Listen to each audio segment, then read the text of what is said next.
తొమ్మిదవ ఆశీర్వచనం. అసంభావనా విపరీత భావనా రహితత్వేన హరతామలకవత్ అహం బ్రహ్మాస్మి ఇతి అప్రతిబంధ అపరోక్ష బ్రహ్మ సాక్షాత్కారో దృఢీభూయాత్.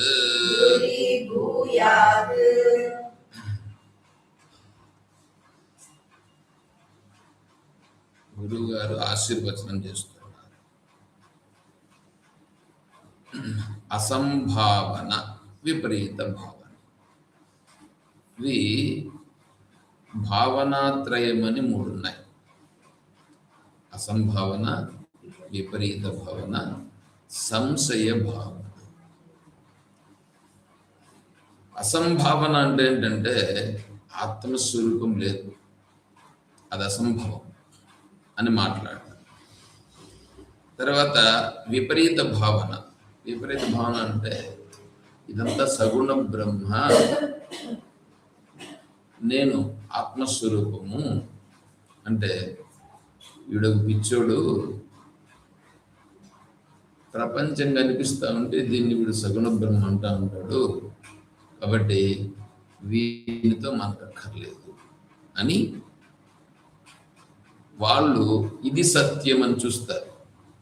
అంటే చూచేదానికి ఏది కనిపిస్తూ ఉందో దానినే పట్టుకుంటారు. అంటే వివేక జ్ఞానము లేకుండా ఏది కనిపిస్తే దాన్ని పట్టుకోవడం, ఏది వింటే అదే సత్యం అనుకోవడం. చూచింది, వినింది, పట్టుకునింది ఇదే సత్యం అనుకునే వాళ్ళను విపరీత భావన అంటారు.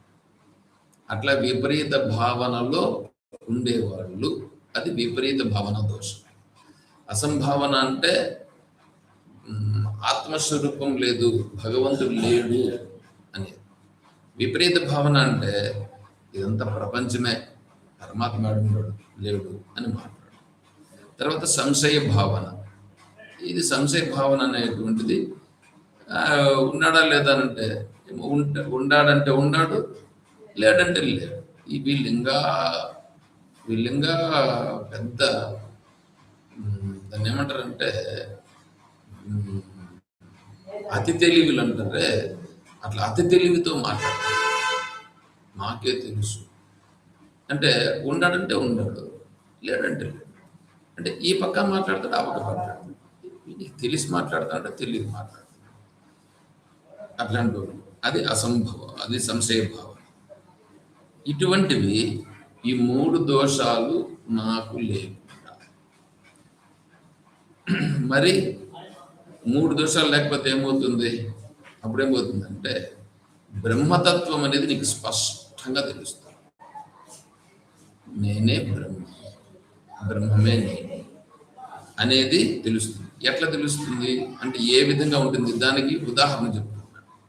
కరతామలకవత్, చేతిలో పెట్టుకున్న ఉసిరికాయ. చేతిలో ఉసిరికాయ పెట్టినాను అంటే ఉసిరికాయ అంటే నెల్లికాయ పెట్టుకున్నాడు. ఇప్పుడు చూస్తాను, ఈ నెల్లికాయ చూసేదానికి ఏం కావాలా? ఏమన్నా మైక్రోస్కోప్ వేసి చూడాలా, లేదా ఏమన్నా లైట్ వేసుకొని చూడాలా? అట్లాగా చేతిలో పెట్టుకున్న ఉల్లికాయను, చేతిలో పెట్టుకున్న ఉసిరికాయ ఏ విధంగా అయితే మనం స్పష్టంగా చూస్తామో ఆ విధంగా ఈ మూడు దోషాలు లేనప్పుడు అహం బ్రహ్మాస్మి అనేటువంటిది అప్రతిబంధ అంటే బంధములు లేని అపరోక్ష, స్వయంగా తనకి అనుభవంలో కలిగేటువంటి ఈ తత్వం ఏదుందో అదే బ్రహ్మ. అది సాక్షాత్కారో దృఢీభూయాత్, అది నీకు సాక్షాత్కారం అగుగాక అని ఆచార్యులు వారు ఆశీర్వాదం చేస్తున్నారు. మనం ఏంటంటే మన మనస్సు మనం చెప్పుకోవాలి.